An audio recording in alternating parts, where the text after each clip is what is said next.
ಲಕ್ಷ್ಮಿ. ನಾನು 6ನೇ ತರಗತಿಯಲ್ಲಿ ಓದುತ್ತಿದ್ದೇನೆ. ಭಾರತದ ಸಂವಿಧಾನದಲ್ಲಿ 6 ಮೂಲಭೂತ ಹಕ್ಕುಗಳಿವೆ.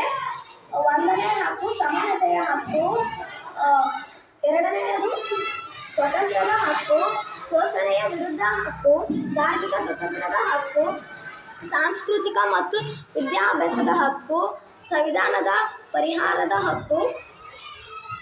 ಸಮಾನತೆಯ ಹಕ್ಕು 14ರಿಂದ 18ನೇ ವಿಧಿ, ಸ್ವಾತಂತ್ರ್ಯದ ಹಕ್ಕು 19ರಿಂದ 22ನೇ ವಿಧಿ, ಶೋಷಣೆಯ ವಿರುದ್ಧ ಹಕ್ಕು 23ರಿಂದ 24ನೇ ವಿಧಿ, ಧಾರ್ಮಿಕ ಸ್ವಾತಂತ್ರ್ಯದ ಹಕ್ಕು 25ರಿಂದ 28ನೇ ವಿಧಿ, ಸಾಂಸ್ಕೃತಿಕ ಮತ್ತು ವಿದ್ಯಾಭ್ಯಾಸದ ಹಕ್ಕು 29 ಮತ್ತು 30ನೇ ವಿಧಿ, ಸಂವಿಧಾನದ ಪರಿಹಾರದ ಹಕ್ಕು 32ನೇ ವಿಧಿ.